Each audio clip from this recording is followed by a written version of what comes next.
Et finalement, c'est la meilleure manière d'apprendre, c'est d'essayer de redonner son savoir aux autres.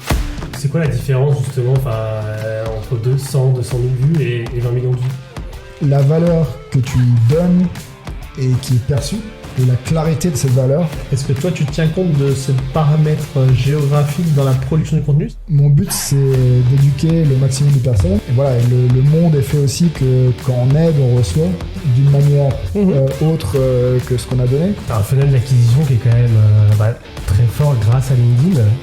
Est-ce que tu vois un risque que tu aies une dépendance, toi, par rapport à LinkedIn? Mon objectif, c'était de faire autant que mon salaire. Ouais. Sachant que de faire autant de mon salaire en net, ça veut dire beaucoup plus en revenus que le salaire. Et voilà, si j'ai pris la décision, ça veut dire que c'est bon. Dans le modèle solopreneur, il y a aussi toute l'aide qu'on peut recevoir des virtual assistants. Je pense que chez Price, et j'en suis très fier, ce que j'ai gardé, c'est vraiment la culture du travail bien fait, on va dire travail dur, finalement des attentes élevées. Je pense que déjà c'est un modèle qui est fait pour tout le monde. Et donc quelles sont les compétences tu vois, pour devenir solopreneur ou freelance?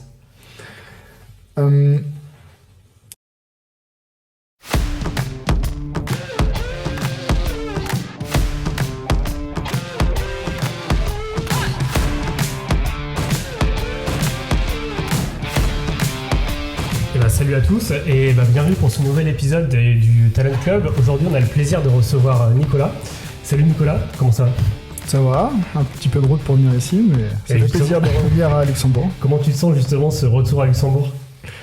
Bah écoute, moi j'ai vécu ici en fait pendant 7 ans.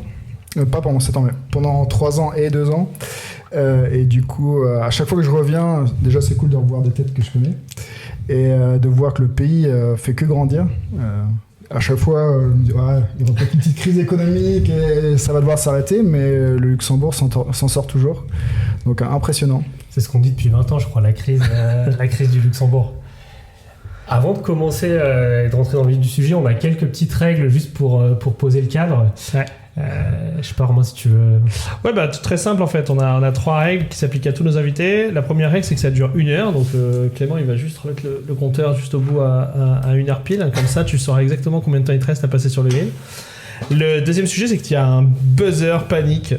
Le buzzer panique, le principe du podcast, c'est qu'on coupe pas au montage. Donc tu vas avoir droit à un buzzer. Soit parce que tu prends pas la question qu'on te pose, soit parce que tu nous dis un truc qui te convient pas et que tu veux couper après, mais du coup ceux qui nous regardent sauront que tu as coupé une partie du discours. Et le troisième sujet, c'est que ici les gens parlent en leur nom propre et pas au nom d'une boîte, parce que le but du jeu c'est d'avoir le plus d'authenticité possible. Ça marche. Ça joue pour toi? Let's go. Parfait. Nicolas, donc nous on se connaît bien, et notamment tous les trois. Et récemment on parlait avec quelqu'un qu'on connaît aussi tous en commun, et je devais lui expliquer ce que tu faisais maintenant. Et je t'avoue, j'ai séché. Concrètement, tu fais quoi? Alors, je suis en transition, et c'est pour ça aussi que les gens ont du mal à comprendre. En fait, officiellement, jusqu'à fin juin, je suis encore chez Thales, où je suis responsable du controlling. Mais je suis en train de construire en parallèle un business de coaching, training pour les financiers.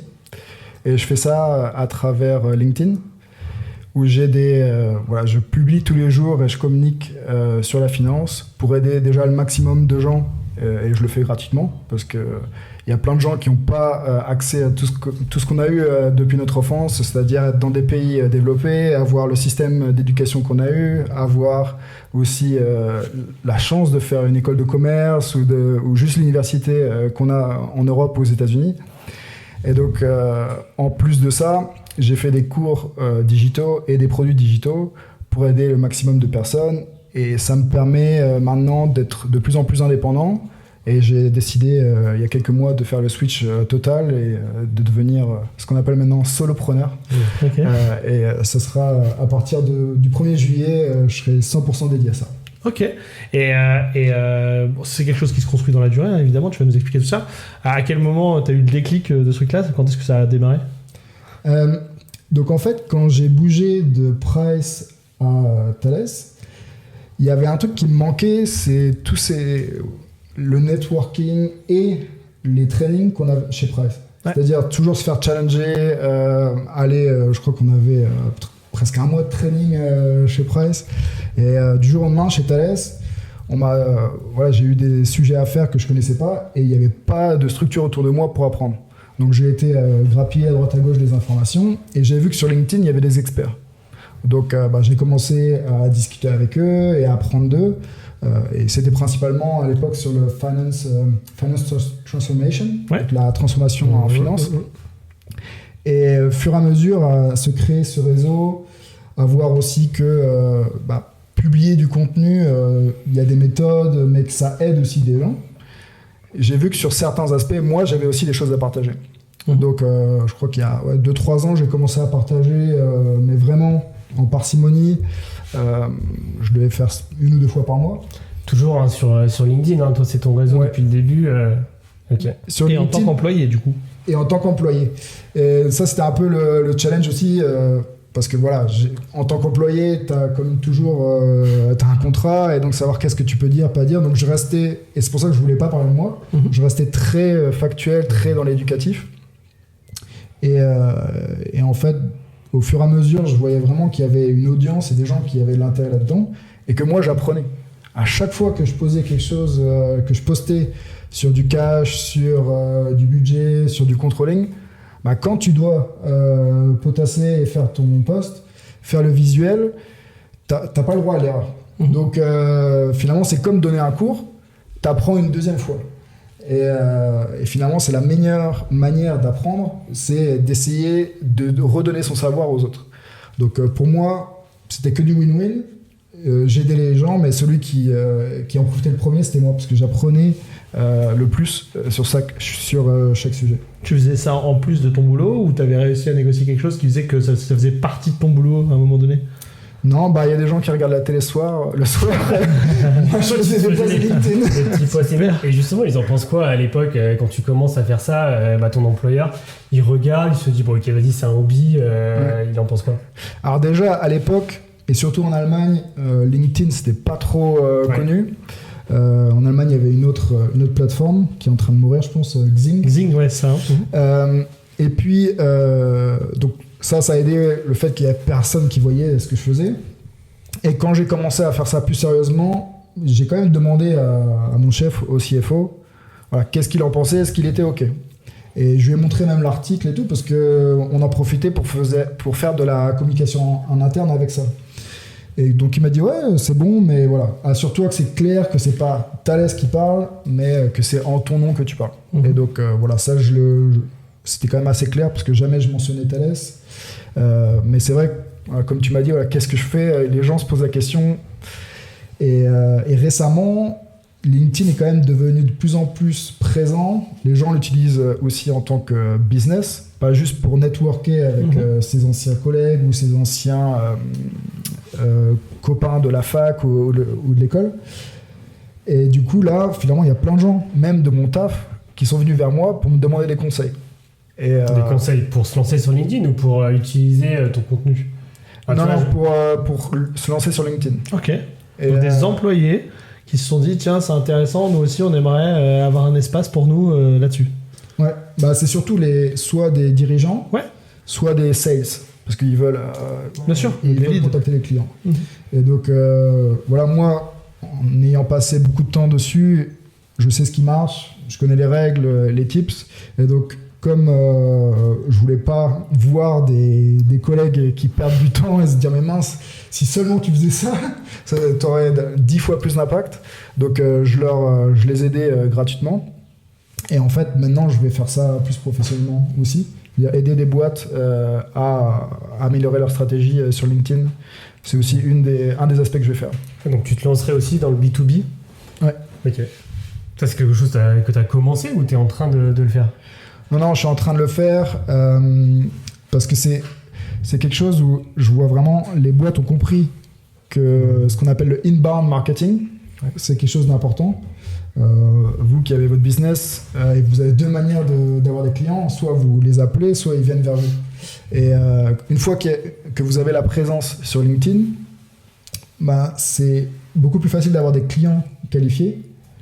Que de faire tout l'effort, de faire du cold calling, de faire de la prospection marketing, pour à la fin avoir juste un tout petit pourcent de clients qui sont pas ouf, quoi. Ouais. C'est intéressant parce que moi, pour le coup, on s'est connus vraiment, on a fait nos classes un peu ensemble. Pour moi, tu avais un profil vraiment qui était un super profil corporate. C'est-à-dire qu'en fait, tu avais autant en termes de skills que de personnalité et même de trajectoire. Un espèce de truc qui était assez clair, tu avais une bonne communication, etc. Qu'est-ce qui te fait penser, qu'est-ce qui t'a donné envie de basculer côté entrepreneuriat, justement, de sortir de ce truc dans lequel, pour moi, je t'identifiais comme un poisson dans l'eau. Finalement, déjà, est-ce que c'était le cas? Et puis, qu'est-ce qui t'a donné envie de sauter du bocal pour aller te mettre tout seul en solopreneur? Ouais. Bonne question. En fait, je pense que c'est... L'entrepreneuriat, ça touche presque tous les skills que j'ai. Ouais. Et en audit, il y avait aussi beaucoup de skills, termes organisationnels, donc la finance d'abord premièrement, mais tout ce qui touche client. On doit quand même manager le client et à partir de manager aussi commencer à négocier. Et même des fois, on a des missions de consulting. Donc moi, je mets ça et aussi manager des équipes. Et quand j'ai bougé dans le corporate, j'ai beaucoup appris mes 2-3 premières expériences. Mais au bout d'un moment, je voyais sur tous les gens autour de moi ou au-dessus de moi, voilà, qu'il y avait une limite dans ce qu'ils faisaient et il y avait une limite dans le taf qui faisait que moi, je n'allais pas utiliser toutes mes skills. Okay. Et donc, quand je commençais à côté à être présent sur les réseaux sociaux, et il y a aussi tout un côté marketing, si tu veux que ton message passe et le contenu que tu as créé et que tu veux éduquer le maximum de personnes, il faut d'abord avoir un beau visuel, il faut savoir c'est quoi le mot qui va faire que les gens vont s'arrêter pour lire. Et en fait, il apparaît que moi, je suis bon là-dedans. Donc je t'ai dit, c'est une façon de mobiliser un maximum de ce que je sais faire. Voilà. Et après, la vie d'entrepreneur, c'est-à-dire le fait d'être dans un environnement où tu es plus seul, c'est-à-dire en fait, t'as moins, nous on l'a vécu, t'as plus le feedback d'un chef qui te dit quoi faire, parfois il y a la solitude de l'entrepreneur là-dessus. Toi, ce truc-là, par contre, c'est un truc, comment tu vas l'adresser? Ouais, donc pour ça, ce que j'ai fait, j'ai créé un groupe de gens qui font à peu près la même chose que moi sur LinkedIn, en finance. Et donc on se parle tous les jours sur Slack. Okay. On se donne des challenges, on se donne des feedbacks sur les choses qui marchent, des choses qui marchent pas, des gens qui partagent leur succès. Et voilà, c'est comme si on était tous dans la même équipe, mais avec chacun des objectifs différents, avec des skills différentes. Et juste, voilà, on est aucun de nous est le chef d'un autre. Okay. Donc on est chacun notre chef, on va dire. Et même si à la fin, comme partout, le client c'est le chef. Ouais, et c'est des gens que t'as. Donc c'est toi qui as l'initiative de ce regroupement, et c'est un groupe que tu as construit avec. Donc c'est quoi? C'est des gens qui font tous de la formation sur le même domaine, ou au contraire, tu as visé un groupe avec de la formation sur des domaines complémentaires? Comment tu as géré ça? Donc en fait, ce qui nous unit, c'est qu'on est tous, on va dire, des créateurs sur LinkedIn dans le domaine de la finance. Ok.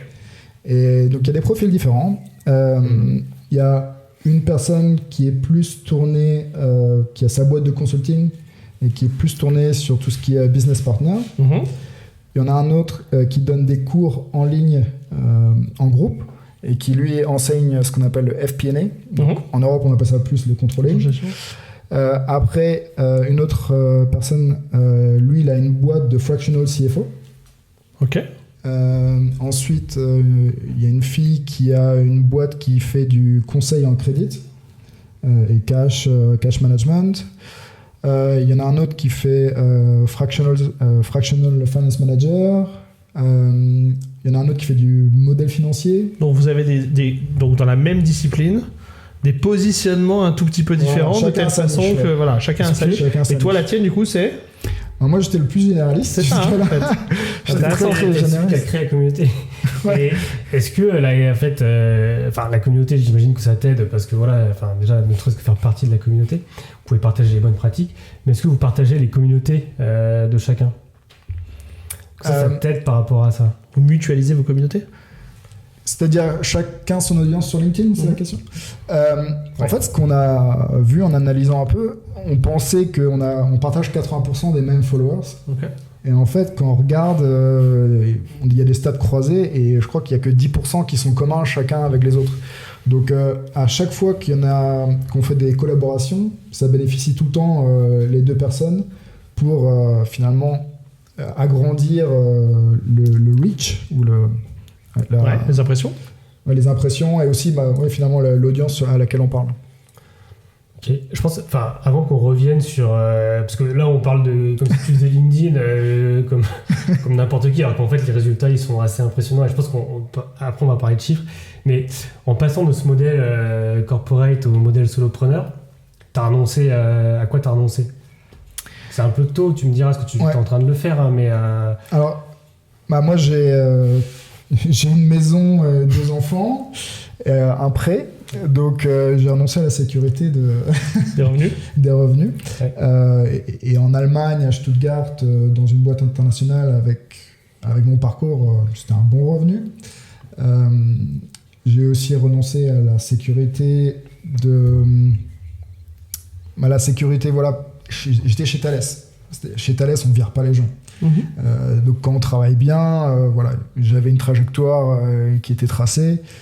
Ouais, tu avais le CFO track, potentiellement, voilà. C'est ça le next step. Et voilà, le next step c'était directeur financier et après CFO ou alors CFO d'une autre entité. Ouais. Et donc voilà, j'ai renoncé à ça. J'ai renoncé en Allemagne en tant qu'employé, il y a quand même pas mal d'avantages. Ouais. Et je viens de me rendre compte qu'au niveau entrepreneur, les taxes, c'est pas le Dubaï. Hein. Donc tu as fait des sacrifices de sécurité, donc financier et de sécurité. Et en plus, j'avais quand même beaucoup de flexibilité. Parce que depuis que moi j'ai commencé à travailler, il n'y a jamais personne qui m'a dit non sur un jour de travail, aussi chez Price. Et aussi les horaires... Quand tu donnes, tu peux recevoir aussi. Donc, c'est-à-dire que travailler tard ou dur, ça paye pour quand on a besoin, prendre des jours ou des moments pour s'occuper des enfants ou faire d'autres choses. Et en fait, il y a beaucoup de gens qui sortent des entreprises parce qu'ils sont un peu dans un carcan. Moi, c'était plus un carcan intellectuel et de potentiel plutôt qu'un carcan... pratique, ouais. Ouais, pratique. Ouais. Du quotidien. Salut, on vient de couper la vidéo, j'espère que tu es en train de passer un bon moment. Et en fait, on se rend compte qu'on ne s'est pas présenté, donc on va prendre 30 secondes, une minute de ton temps pour t'expliquer un peu ce qu'on fait dans la vie. Salut, donc moi je suis l'associé de Talentlers à Luxembourg et on accompagne des organisations, des RH et des leaders sur toutes leurs problématiques de talent attraction, talent retention. Et moi, c'est Clément, cofondateur de Club Trust. Club Trust, c'est un réseau de talents à Luxembourg qui fonctionne sur la confiance, propose 3 choses aux membres du club. La première, c'est des mises en relation dans le cadre de recrutement. La deuxième, c'est des événements. Et la troisième, c'est du coaching, notamment sur la carrière et l'employabilité. Si t'aimes ce que tu es en train de voir, partage, like ou abonne-toi. Nous, ça nous donnera du courage et de la force pour continuer. Surtout que c'est une initiative qui nous prend un petit peu de temps et qui nous coûte un peu d'argent. Donc on sera ravis d'avoir ton soutien. On te souhaite un bon épisode et puis à la prochaine. Salut. Ciao. Parlons de LinkedIn, mais vraiment entrons dans les chiffres. Je crois qu'il y a 2 semaines, on part faire un week-end ski avec Romain et Florent, notre autre associé. Je crois qu'au début du week-end, on est dans la voiture, tu as 400 000 abonnés. Et c'est un week-end de 3 jours. Tu vois, nous, on a dû faire peut-être 3 fondus, 2 raclettes. Et toi, on se rend compte au retour que tu es déjà à 410 000 abonnés. Et maintenant, donc 2 semaines après, tu es à 500 000 abonnés. 511, quoi. Comment tu fais ? C'est quoi ce rythme d'acquisition sur LinkedIn ? Ça fait 111 000 abonnés en l'espace de 2 semaines. Ouais. Là, je suis à un rythme de 2000 par jour, à peu près. Donc, si tu comptes, ça marche pas. Ça fait que 30 000 de plus en 2 semaines. En fait, j'ai eu là, les 2 derniers mois 2-3 posts qui ont été très, très viraux. Ouais. Et c'est des choses que, en postant, je savais que ça allait être viral. Parce que j'avais beaucoup travaillé dessus et puis j'avais bien étudié la plateforme et je sais quand quelque chose va marcher ou pas. Mais c'est juste quand quelque chose marche, tu sais pas est-ce que ça marche 2 fois plus que d'habitude ou 3 fois plus. La magnitude, tu la maîtrises pas. Et là, c'était... je suis passé... Mes meilleurs posts, c'était entre... vu que j'avais 100 000 personnes, je crois il y a 2 mois ou quelque chose comme ça. Ouais. Mes meilleurs posts, ils avaient 200-300 000 vues. Après, j'ai fait quelques posts qui avaient 1 million, 2 millions de vues. Et en fait, ce qui m'a fait passer de 100 000 à 300 000 et après 500, c'est que j'ai fait 3 posts qui chacun étaient au-dessus de 20 millions de vues. Ok. C'est quoi la différence justement entre 200 000 vues et 20 millions de vues ? C'est la valeur que tu donnes et qui est perçue. et la clarité de cette valeur, elle est... En fait, c'est impossible pour les gens de ne pas s'arrêter et de regarder le post parce qu'il y a tellement de valeur. Donc déjà, ils vont passer beaucoup de temps dessus à regarder. Ensuite, ils vont le bookmark, le sauver pour eux et ils vont le repartager et souvent, ils vont commenter aussi dessus. Ouais. Donc en fait, t'as un combo gagnant. Voilà, il y a tous les combos et c'est aussi des sujets généraux. C'est-à-dire que si je parle juste de budget, ben, je vais perdre tous les comptables. Si je parle juste d'un outil, je vais perdre tous les gens qui n'utilisent pas l'outil. Mais si je parle de la finance généralement, de la compta ou de Excel, ben, tu grappilles même les non-financiers. Ta communauté aujourd'hui, elle est basée où principalement ? Alors j'ai fait les stats il y a 2 semaines. Ouais. Et comme LinkedIn en fait est très international, j'ai beaucoup de non-européens et non-américains. Donc l'Inde c'est le premier pays. Ouais. Bon, il y a 1 milliard de personnes en Inde, donc Il y a un marché énorme. je crois que j'ai 20% Inde. Ce qui est impressionnant, les Émirats Arabes Unis, je crois, j'ai 8%. Ok. Après voilà, États-Unis c'est gros, donc j'ai une dizaine de pourcents. L'Europe c'est tous les pays européens, parce que un pays comme l'Allemagne, j'ai que 2 ou 3% je crois. Mais tout ensemble, Consolidé. j'ai 10-15% Europe. Ok. Et UK 5%. Et donc en fait ouais, Afrique, Asie, Inde. Par contre il n'y a personne chez nous. Okay. Mais voilà, tous les pays en voie de développement. Ouais, je sais pas si LinkedIn est très ouvert là-bas. Non, je sais pas. Et est-ce que toi tu tiens compte de ce paramètre géographique dans la production du contenu ? C'est-à-dire, est-ce que parfois tu fais du contenu privilégié, enfin en tenant compte d'une cible indienne par exemple, ou pas du tout ? Non. T'en tiens pas compte ? Non, mon contenu, c'est vraiment.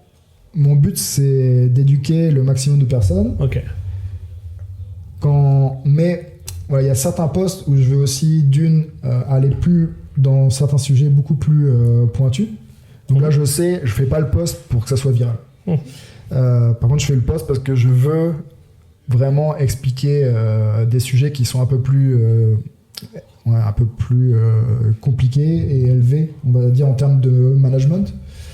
Donc, oui, en bottom funnel pour après amener des leads sur des choses plus spécifiques. Ouais, même comme je le disais au début, mon but c'est toujours d'apprendre. Ouais. Donc s'il y a un sujet où je sens voilà, j'en ai parlé, je l'ai déjà fait, mais je me sens pas encore super clair dessus, je vais le travailler et tellement le travailler que en fait, je vais le maîtriser. Je vais parler aussi avec des gens en offline qui sont plus experts que moi dessus ou qui ont plus d'expérience. Okay. Et après, je vais finalement faire un sommaire de ça, visuel sur LinkedIn, pour que tout mon travail, je le partage avec tout le monde. Ok.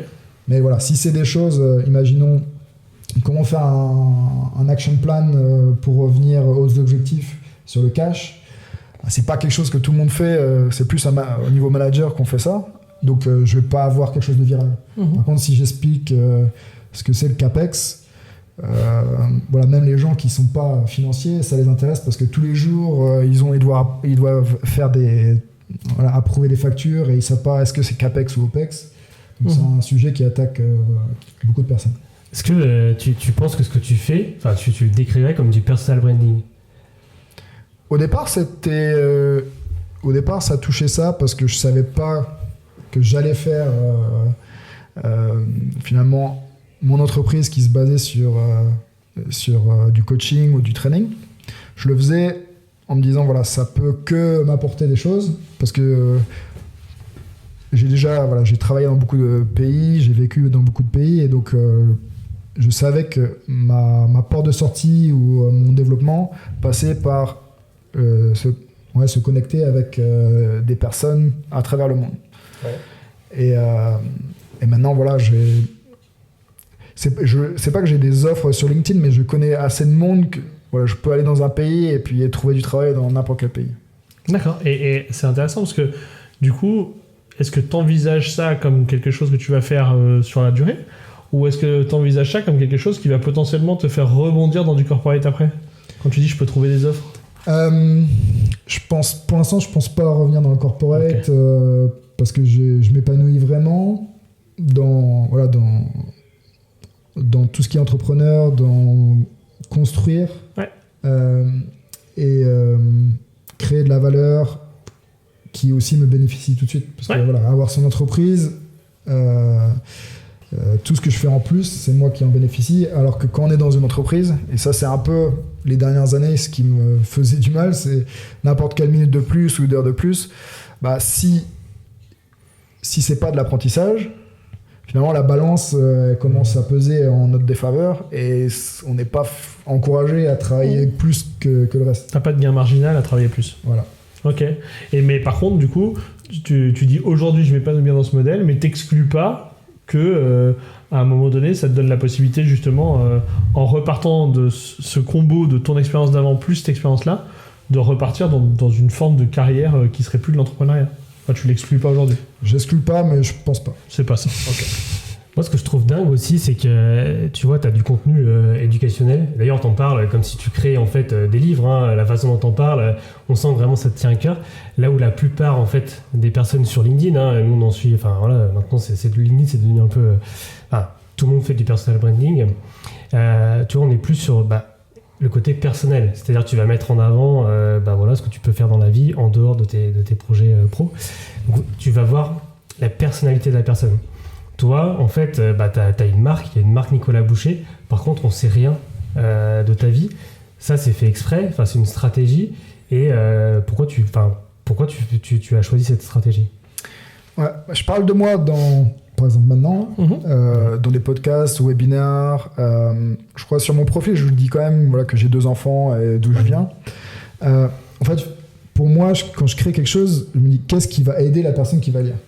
Et de lui dire que aujourd'hui j'ai mangé des crêpes, ça va aider personne. Il y a des gens souvent qui disent ah merci 100 000 followers, blablabla. Ça aide personne. C'est juste se mousser. Et à chaque fois c'est qu'est-ce qui peut aider les gens qui vont voir mon contenu. Et voilà, et le monde est fait aussi que quand on aide, on reçoit d'une manière autre que ce qu'on a donné. Et je crois beaucoup en ça. Et voilà, mon but c'est pas de me vendre moi en tant que personne, c'est d'aider le maximum de gens et que ma crédibilité augmente à chaque fois que je poste. Mais là, tu as dû aller au registre des commerces et des sociétés pour déposer des statuts d'une boîte. Comment elle va s'appeler cette boîte ? Tu vas avoir une marque ? C'est Nicolas Boucher ? En fait, pour l'instant, c'est ce que même dans la voiture, je pensais à ça. C'est pour l'instant, il est temps. En Allemagne, j'ai le statut de indépendant. Ouais, d'indépendant. Mais là, il faudrait parce que j'ai par exemple, je vais faire avec des boîtes locales. Je suis en train de discuter pour faire des trainings sur ChatGPT. Ouais. Et voilà, au niveau crédibilité, c'est mieux d'avoir un GmbH. Ouais. C'est le SARL allemand. Et donc ça, voilà, il faut que je cherche. Et le branding pour l'instant, branding, c'est moi.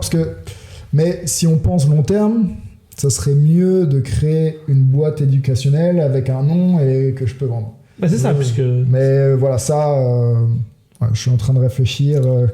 C'est pas ta peut-être priorité. Un site avec un nom au niveau finance et training. Mais voilà, c'est pas la... Je pense c'est le genre de détails qui font que des gens s'arrêtent. Alors que pour moi, voilà, quand les gens ils veulent avoir un training, ils veulent avoir mon training et pas les trainings de quelqu'un d'autre. Ok. Tu vois, il y a certains influenceurs avec, 50 000, 100 000 abonnés qui sont top voice LinkedIn. Toi, tu as 500 000. Je crois pas que tu es top voice. Est-ce que c'est un truc que tu as envie de faire ? Enfin voilà, c'est où si tu... Pourquoi tu ne le fais pas ? En fait, top voice, c'est LinkedIn. C'est la rédaction de LinkedIn qui décide ça. Et donc, c'est comme avoir sa tête sur un magazine. C'est pas la population qui a décidé de ça. Et donc, je connais quelqu'un qui poste depuis 2 mois, qui a parlé avec quelqu'un de LinkedIn et qui ont trouvé un article super intéressant et il est devenu top voice en 2 mois. Donc, c'est pas... je pense que ça peut aider au long terme, mais c'est pas quelque chose... Je pense que ça viendra si jamais... là, je suis en train de parler avec eux parce qu'ils commencent à voir que je suis assez grand sur la plateforme. Mais c'est pas quelque chose... C'est pas un objectif, quoi. Non, c'est pas... Ça change pas grand-chose. T'as un funnel d'acquisition qui est quand même très fort grâce à LinkedIn. Est-ce que tu vois un risque que tu as une dépendance, toi, par rapport à LinkedIn ?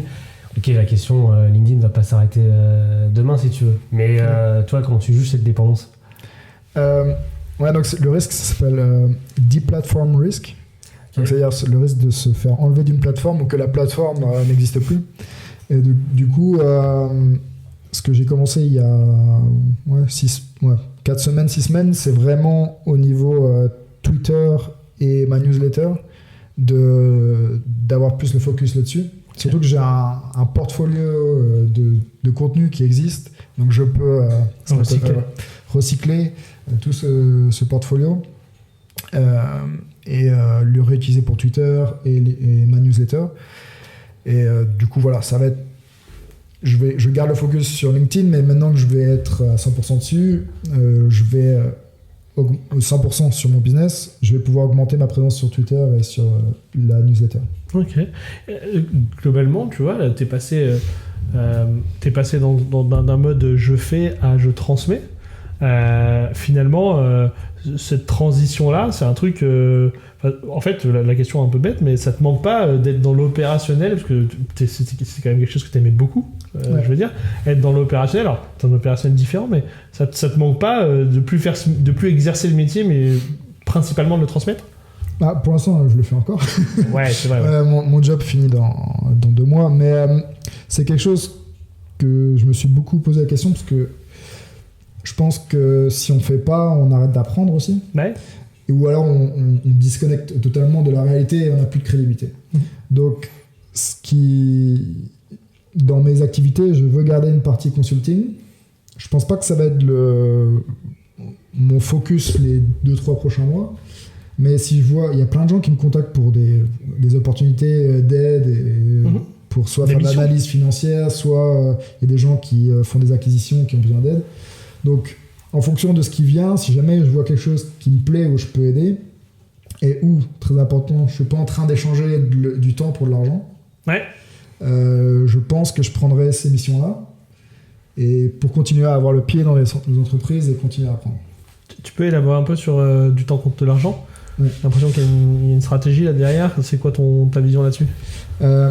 En fait, moi je suis le fils d'un entrepreneur qui travaillait très dur. L'entreprise c'était son bébé. Mais voilà, il avait des fois des gens qui l'aidaient, mais le business c'était lui. Et il était mon père était dans l'événementiel. Et en fait, voilà, si lui il bossait pas, il se passait rien. Et donc et il bossait très dur. Et donc ça m'a beaucoup marqué. Et c'était peut-être ça ce qui m'a un peu empêché au début d'aller vers l'entrepreneuriat. Et en fait, voilà, maintenant que j'y vais et que je sais que je suis en train de travailler très dur, parce que là je faisais les 2 boulots en même temps, il faut que j'arrive vers le modèle où c'est pas dépendant de mes heures.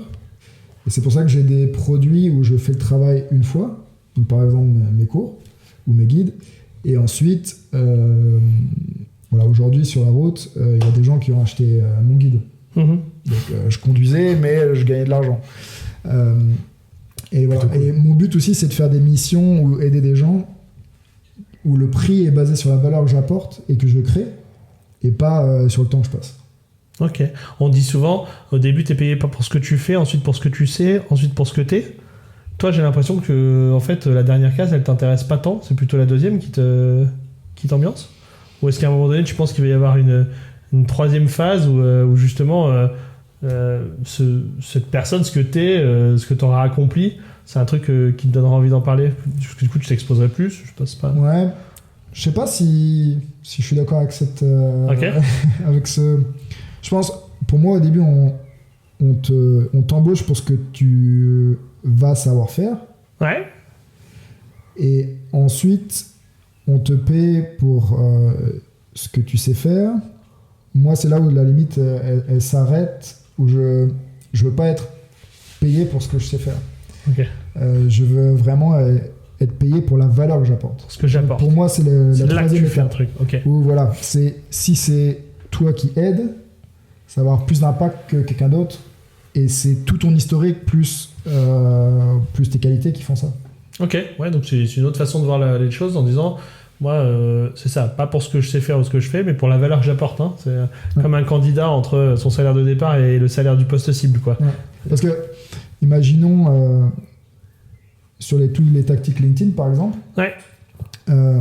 je vais pouvoir aider quelqu'un qui a peut-être beaucoup plus de potentiel que moi sur LinkedIn à se développer, parce que lui-même, finalement, a le profil qui peut aider encore plus de monde. Mais sauf qu'il ne connaît pas les codes sur LinkedIn, et en aidant cette personne-là, je vais lui faire gagner 6 mois, 1 an, 2 ans donc tu vas accélérer, ouais, voilà. Question importante, je pense, pour tous ceux qui nous regardent, mais est-ce que tu en vis bien actuellement ? Et si pas actuellement, c'est quoi ton objectif à court terme, moyen terme ? Ouais. Mon objectif, c'était de faire autant que mon salaire. Ouais. Sachant que de faire autant que mon salaire en net, ça veut dire beaucoup plus en revenus que le salaire. Et voilà, si j'ai pris la décision, c'est-à-dire que c'est bon. Donc c'est ça, en fait, t'as réussi à faire cette bascule où justement t'as une side activity qui te rapporte autant que l'autre, et donc du coup tu peux le lâcher. Exactement. Pour basculer sans renoncer à un niveau de vie, quoi. Voilà. Et après, il faut savoir aussi que j'ai noté, et c'est quelque chose qui est connu dans le business, que les gens qui te suivent aujourd'hui sont pas forcément tes premiers clients. Il y a beaucoup de gens qui achètent mes produits 3 ou 6 mois après être rentrés en contact avec moi. Parce que voilà, il faut gagner la confiance, c'est peut-être pas le bon moment pour eux d'acheter une formation. Ou alors, voilà, la répétition fait aussi qu'on a cette crédibilité qui est gagnée. Et donc là, j'ai grandi vite, mais c'est pas que je suis pas passé en revenu j'ai pas multiplié par 5 mon revenu. Mais voilà, je pense, et c'est aussi la stratégie, que ça va aider. Et après, si j'ai aussi 100% de mon temps sur le business, je vais pouvoir donner plus de formations. Je vais pouvoir aussi créer plus de produits et du coup, normalement, augmenter mes ventes. Est-ce que tu vas te faire aider pour faire tout ça ? Je veux dire, tu vas rester seul ? Ouais, t'es solopreneur parce que c'est quelque chose auquel tu tiens, ou tu pourrais avoir des employés. Et là, effectivement, créer la société Nicolas Boucher avec des employés, des gens qui créent des formations à ta place. Et là, effectivement, tu peux te mettre un peu en retrait. Ouais, alors, dans le modèle solopreneur, il y a aussi toute l'aide qu'on peut recevoir des virtual assistants, donc freelance, VA. Et pour l'instant, moi, j'ai de l'aide. J'ai des gens en Philippines et aussi j'ai quelqu'un en Macédonie. Et ça m'a déjà permis de faire des choses en volume beaucoup plus grand que ce que je peux faire le soir. Donc ça, c'est la première étape. Après, je suis pas... Pour l'instant, surtout vu les salaires en Allemagne et tout ça, je sais pas encore si je vais monter une boîte avec des employés, mais c'est pas que je n'exclus pas, et puis je suis pas non plus...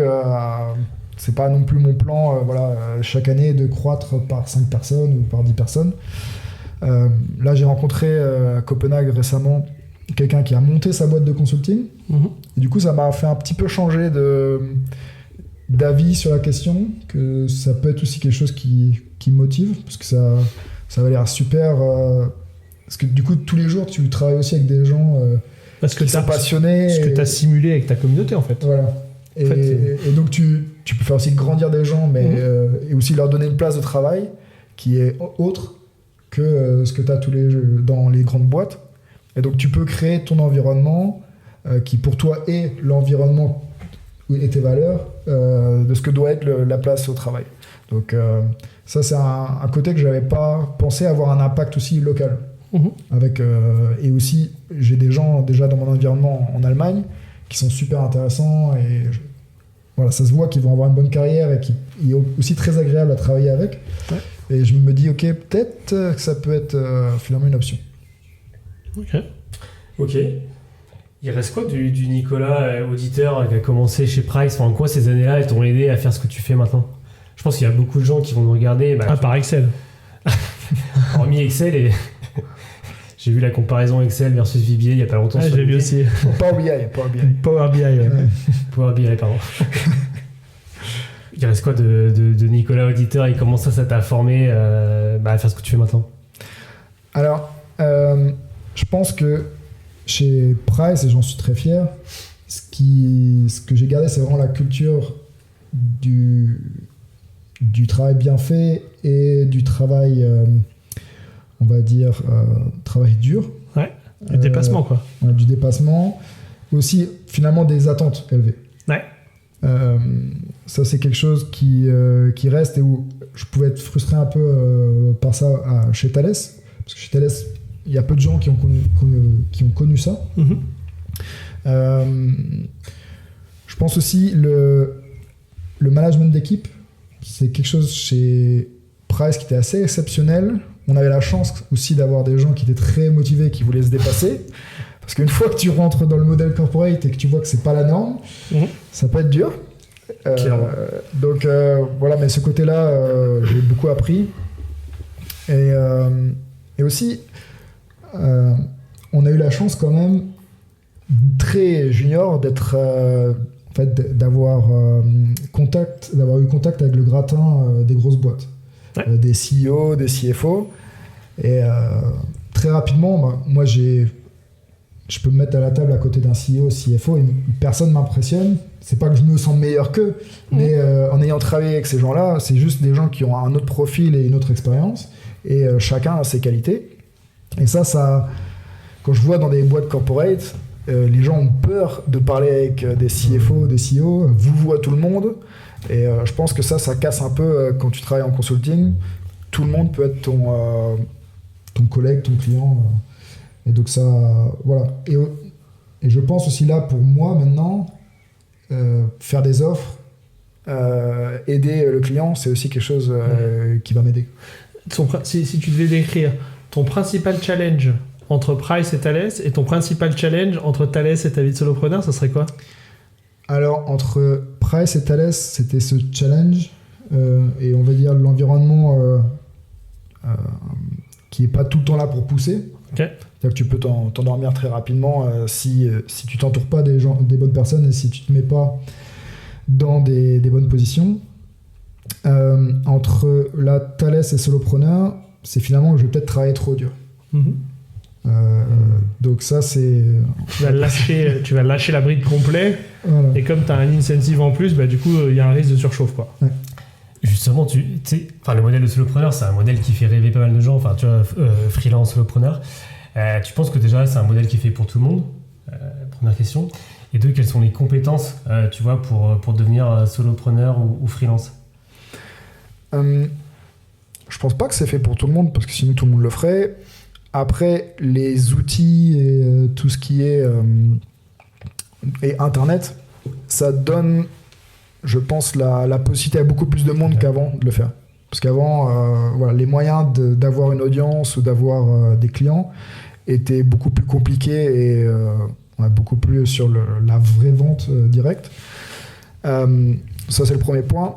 Mais le deuxième point, je pense pas que c'est fait pour tout le monde. Parce que moi je me plais beaucoup là-dedans, parce que j'ai beaucoup de qualités. Je dois faire du marketing et j'adore ça. Je dois parler avec plein de gens, et donc le networking, je pense que c'est un des principaux atouts quand tu lances ton business. Et il faut un minimum d'organisation et aussi d'attente envers soi-même. Donc ça, c'est ces qualités qu'il faut avoir. Après, le risque, c'est voilà, l'image du solopreneur qu'on peut travailler avec 3 ou 4 heures par jour et faire de l'argent. Les gens qui sont très disciplinés et très organisés, je pense qu'ils y arrivent. Mais ces gens-là, finalement, est-ce qu'eux aussi, ils ont les autres qualités? Donc chaque qualité, le network, le marketing et l'organisation, c'est chacune vont ensemble. Et voilà, on sait que si il manque 2-3 heures qu'on ne les fait pas, tu as toujours dans ta tête, ok, mais j'aurais pu faire ça, j'aurais pu gagner plus. Donc au bout d'un moment, il faut réussir à savoir pourquoi on le fait. Tu t'es construit quelque chose qui est 100% virtuel, enfin en tout cas là où on le voit. C'est quoi ta vie d'entrepreneur dans le monde réel? Est-ce que tu as une vie dans le monde réel ou est-ce que tu as une vie d'entrepreneur aujourd'hui qui est 100% dans le virtuel d'ailleurs? Je suis ici. Ouais, voilà. Mais est-ce qu'il y a d'autres choses du coup, Non, mais c'est vrai, j'aurais pu dire par exemple à Clément, ah non, mais ça m'intéresse pas de faire 4 heures de route et de faire ce webinaire. Déjà, on travaille avec des personnes, donc même si c'est virtuel, ouais. De venir ici alors qu'on ne s'est pas vu depuis longtemps, c'était important pour moi aussi pour finalement pour notre réseau et pas juste pour le podcast. Et puis j'apprécie aussi beaucoup ce que vous avez fait jusqu'à là depuis Price. Ça, c'est le premier point. Et Mais en Allemagne, au quotidien, genre tu participes à des événements sur la finance, tu fais des conférences, tu fais des trucs ou pas du tout le goût? Non, pour l'instant, là, c'est très virtuel. Ok. Après, moi, c'était peut-être, surtout dans la région où je suis, à Stuttgart, c'est peut-être un aspect du fait que c'est très allemand et très local et très conservateur, Ouais. un aspect pour m'échapper de tout ça. Ok, ouais, en fait, t'avais une espèce de bulle que personne regardait trop parce qu'en fait, et donc t'avais une full liberté à cet endroit-là par rapport à des endroits plus normés sur des événements plus traditionnels, c'est ça? C'était pas dans ce sens-là que je voulais dire ça, mais oui. C'est, en Allemagne, ouais. Maintenant, les gens commencent à comprendre, surtout voilà, les gens voient, quand ils voient 500 000 followers, ils ignorent pas ça.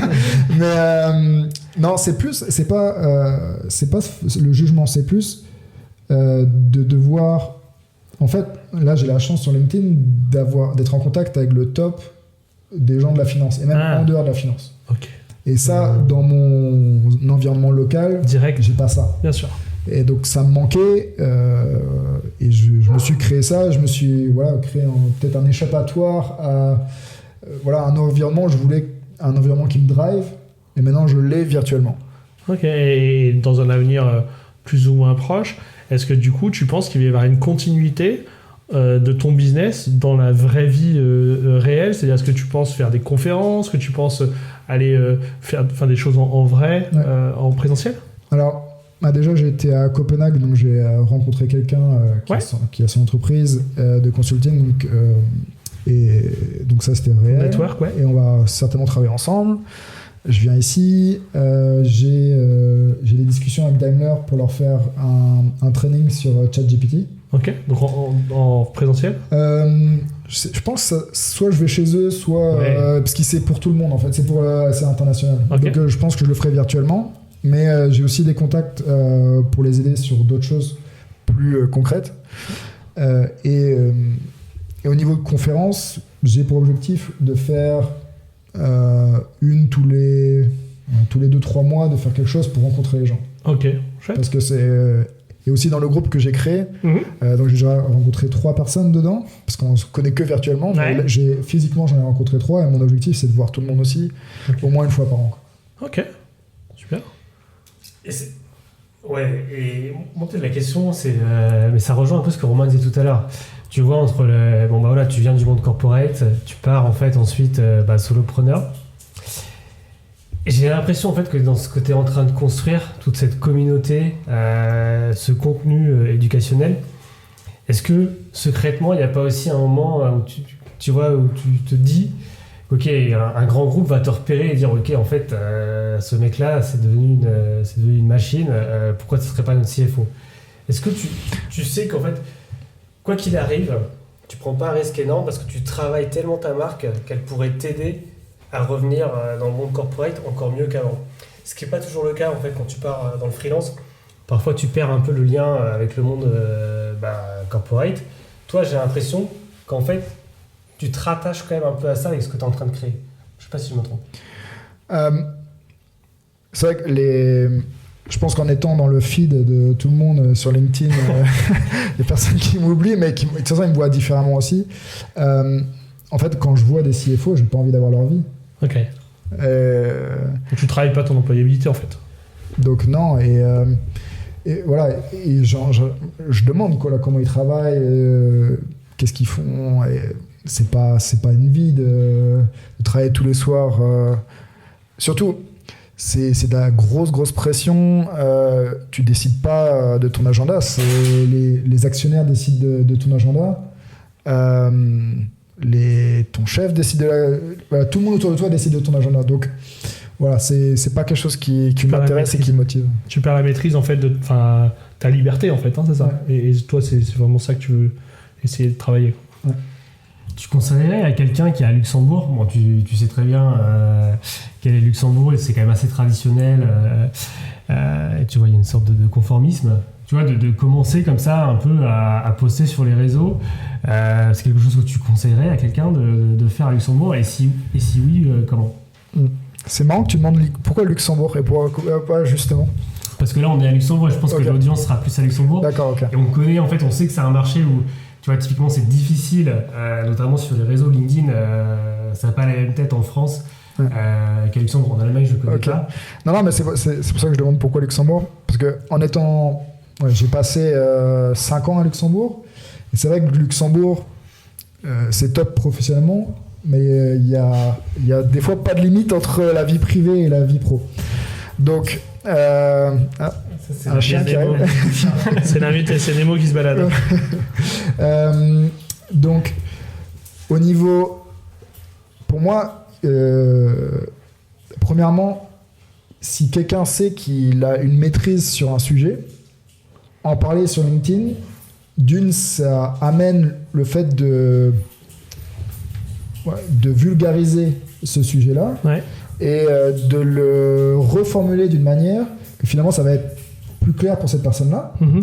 Et en postant ce sujet-là, elle va montrer à tout le monde qu'elle a cette expertise-là.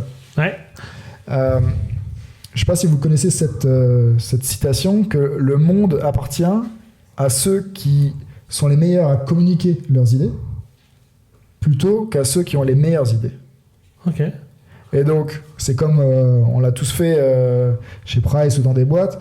Tu peux travailler très dur tout un week-end et t'envoies lundi le résultat. Personne ne sait que tu as travaillé le week-end.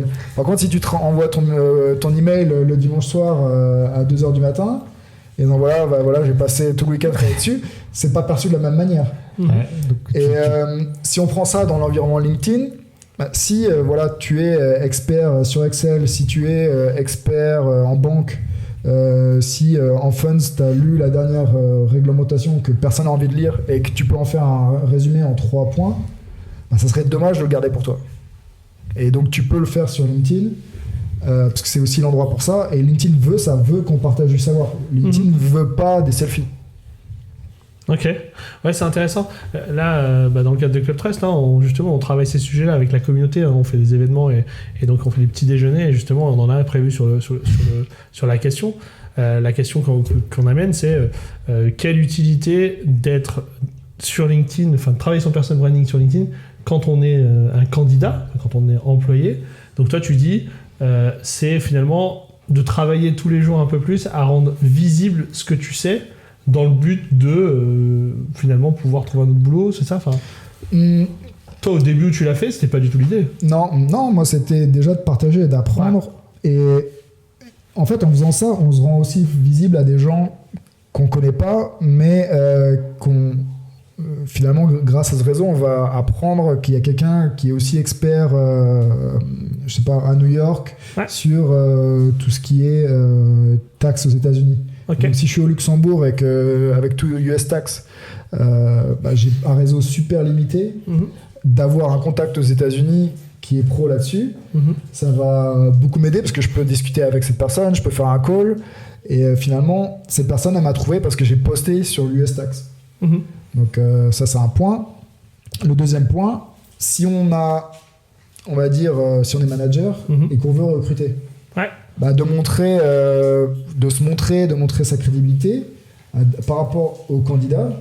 Déjà il y a des gens qui peuvent venir directement vers vous en disant est-ce que tu as une place dans ton équipe, et il y a des candidats qui vont dire je vois ce que vous postez, moi c'est ce type de façon de voir les choses qui m'intéresse. Tu as déjà résolu une galère technique grâce à ça, c'est-à-dire en fait de se dire chez Thales ou ailleurs, de dire tiens en fait je vais aller regarder dans ma communauté LinkedIn si j'ai pas un mec qui sait m'aider quelque part ailleurs. Excel c'est le point principal, mais aussi avant, quand j'étais au niveau de transformation financière, c'était vraiment pas clair quels étaient les outils qui étaient top du marché. Parce que chaque vendeur se mousse en disant moi mon dans outil toute la meilleure solution.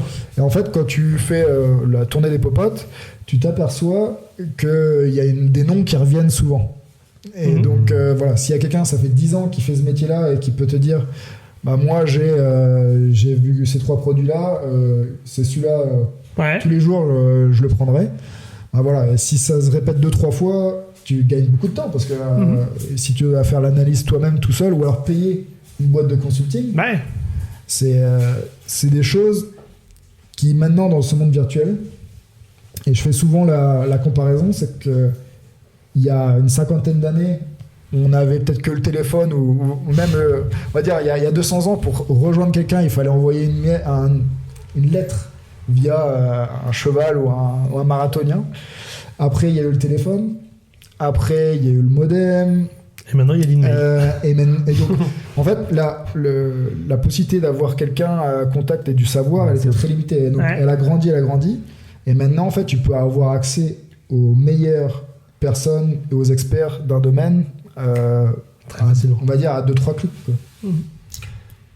Est-ce que toi, tu suis, tu sais, sur LinkedIn, il y a les Vanity Metrics. Enfin, est-ce que toi, tu suis de près tes abonnés, ton reach voilà, est-ce que tu tombes dans ce truc-là où tu vas regarder à chaque fois, analyser tes stats, ou tu considères que bon, c'est accessoire? Non, malheureusement, c'est la dopamine. Ah, c'est Ouais. Non, mais on va dire que maintenant que je connais la formule, c'est pas... D'une, je suis jamais inquiet et je m'imagine pas des histoires sur l'algorithme en disant si je pose pas à cette heure-là ou si ce format-ci, ce format-là. Voilà, tout ça, c'est des légendes urbaines. Si le contenu, il est très, très, très, très bon et qu'il est au-dessus de tout le monde, ça va marcher. Mais pour faire ça, il faut bien travailler et il faut comprendre aussi pourquoi ça marche. Donc c'est plus ça qui est important que voilà, de regarder à quelle heure je vais poster ou est-ce qu'il y a des hashtags. Les hashtags, ça ne servent à rien. Donc pour tout le monde qui regarde ça, personne ne cherche par hashtag. Donc voilà, moi ça fait je crois depuis 6 mois que je n'ai pas posté un seul hashtag. Et les selfies?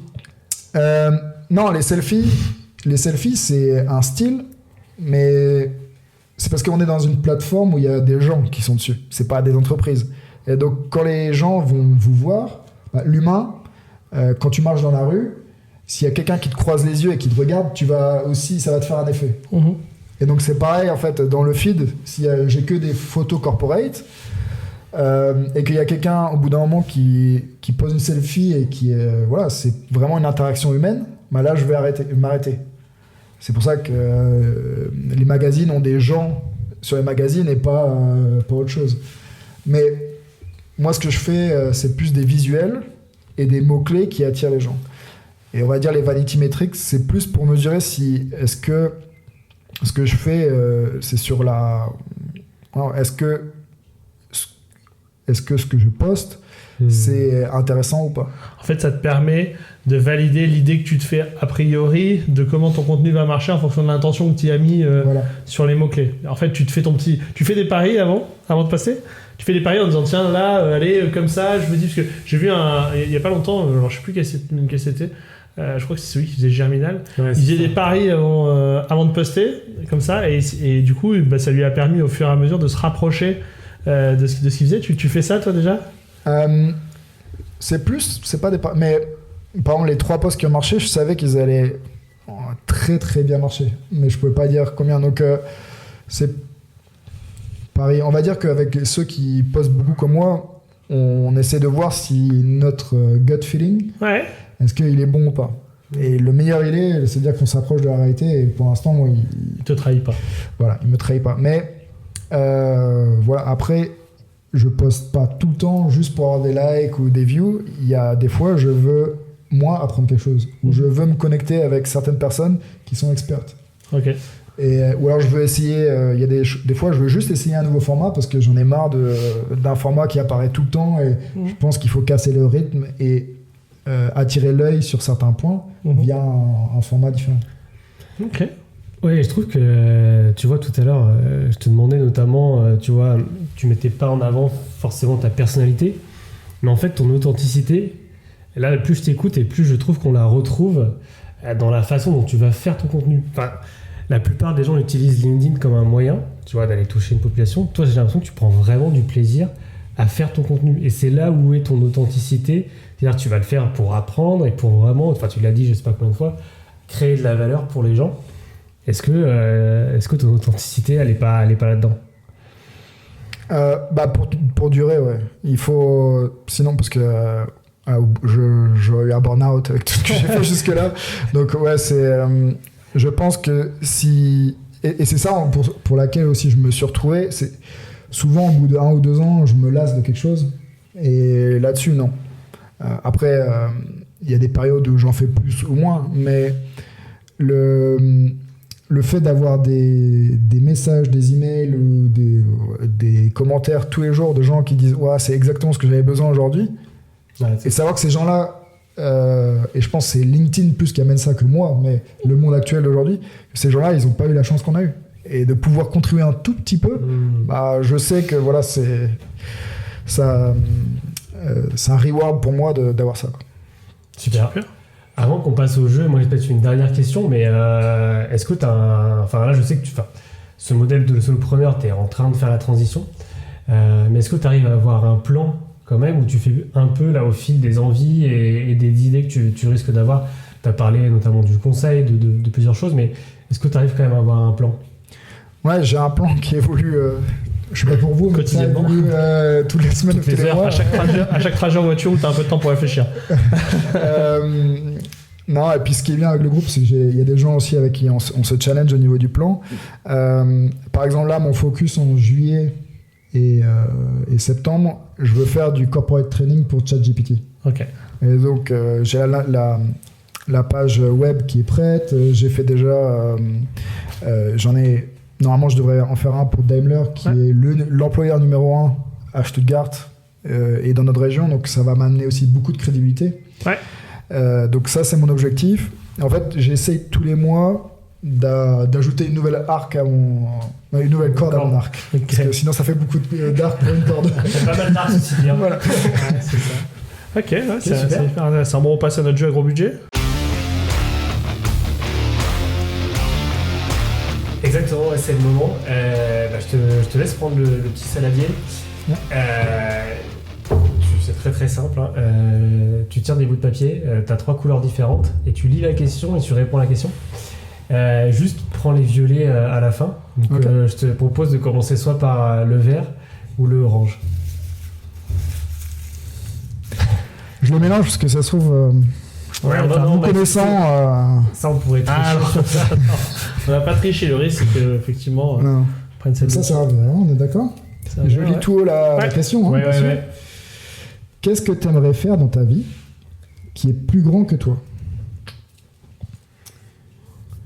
Plus grand que moi.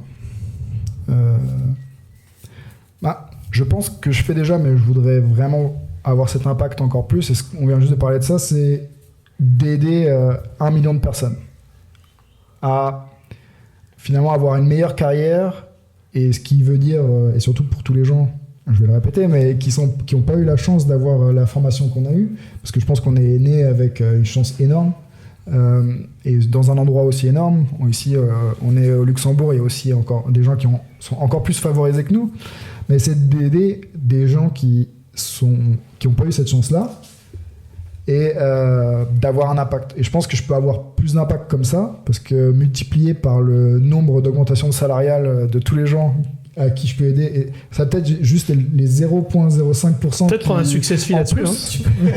Peut-être un business là. T'as un business. Fois 1 million. Mais voilà, ça c'est aussi relié un peu à ton nombre d'abonnés. Tu dis qu'un million. Non, c'est juste un million, c'est comme ça, mais voilà, c'est un chiffre théorique que tu te fixes en disant si j'arrive à faire ça, ce sera plus grand que moi. Voilà, parce que imaginez parler à 1 million de personnes. Ouais.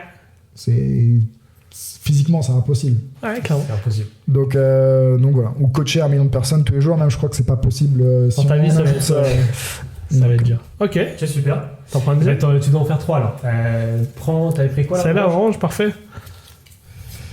Bon, allez. Quelle est la personne qui t'a le plus inspiré dans ta carrière et pourquoi? Dans ma carrière. Ça, c'est dur. Je pense que... dans ma carrière... En fait, moi, ce que je vois quand... c'est des qualités qui m'inspirent plutôt que des personnes. Parce que, on va dire chez Price, il y a des gens... Anthony, qui était très bon techniquement, très aussi soucieux de bien faire les choses, même si des fois il fallait, on va dire, bâcler, il voulait pas, il fallait que ça soit bien fait. J'ai un peu le même type de personnalité que j'ai eu chez Thales, Vincent, qui est chef de la production et maintenant qui est chef du site sur lequel j'étais responsable finance. Vincent, c'est quelqu'un qui sait tout sur tous les sujets et pareil, qui accepte pas quand quelque chose n'est pas bien fait. Et donc il faut refaire jusqu'à ce que ça soit bien fait. Et c'est des gens qui sont très inspirantes parce qu'ils ont un goût du travail bien fait, mais aussi ils sont l'exemple de ce qu'ils demandent. Je pense que tu es en train de reproduire parfaitement, encore une fois, la qualité même dans ton contenu. J'ai l'impression que tu as répété ça de nombreuses fois aujourd'hui. Mais ouais, c'est un truc qui te tient à cœur, quoi, de faire un truc vraiment de qualité, quoi. Ouais. Super, allez, la violette. La violette. C'est une citation normalement. Je dis normalement parce que je suis pas sûr. Alors, de Kennedy. Ah, parfait. L'art de la réussite consiste à savoir s'entourer des meilleurs. Et pour un solopreneur... Intéressant, on est d'accord avec ça? Il y a aussi une autre citation qui dit qu'on est la moyenne des 5 personnes qui nous entourent. Ok. Et donc c'est pour ça que j'ai créé ce groupe dont on a parlé tout à l'heure, parce que finalement c'est ce qui m'a aidé à faire le pas et aller travailler tout seul et me mettre à mon compte. Et je savais que j'avais besoin d'être au contact avec eux tous les jours pour me faire grandir. Ok. Moi, j'ai peut-être une dernière question. On a des enfants qui ont le même âge. Et quand je regarde un peu tous ces business, solo business, tout ça, ça fait peur à la plupart des parents. En disant, tous ces nouveaux métiers digitaux, etc. Et ils disent, tiens, c'est des métiers qui n'existent pas, c'est bizarre. Toi, concrètement, à tes enfants, tu leur diras quoi? Tu leur diras, fais d'abord tes classes dans du corporate et lance-toi dans quelque chose après? Ou tu leur diras, allez-y, lancez-vous, faites comme vous voulez? Ma plus grande, elle est très créative. Ouais. Et j'ai envie qu'elle garde cette créativité, parce que je pense que c'est un atout énorme. Et j'ai aussi envie de leur montrer l'atout de savoir faire de l'argent sans avoir un contrat. Ok. Donc, je sais pas comment je vais réussir à faire ça, mais de toute façon, je pense que je serai derrière eux. Et je sais pas, je pense avec le profil qu'on a eu tous les trois, mais à notre époque en tant qu'étudiant, il y avait l'école de commerce et après c'était la grande entreprise, c'était le trajet, quoi. C'est ça.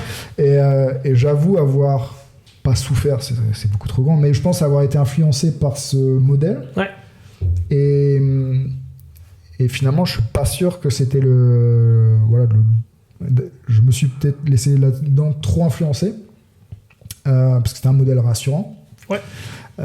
Et pour mes enfants, j'aimerais ne pas les influencer ni dans un côté ni dans l'autre, de les supporter dans leur choix, mais leur montrer que c'est possible de faire les deux. Ok. De leur montrer les deux aspects, mais je pense que pour leur potentiel, il faut qu'ils touchent un peu aux deux pour voir ce qu'ils aimeraient faire et ce qui leur plaît le plus. Super. J'ai bien aimé l'image où tu disais effectivement que tu t'es repéré par rapport à ton papa. Ce coup-ci, maintenant, c'est toi le papa. Et je trouvais sympa d'avoir un mot de la fin sur cette transmission-là. Donc, chouette. Super closing. Écoute, merci Nico d'être venu. Merci d'avoir partagé tout ça. On va suivre tes followers avec toi. Merci à tous. J'espère que vous avez passé un bon moment et on se retrouve pour le prochain épisode. Ciao. Bye bye. Ciao.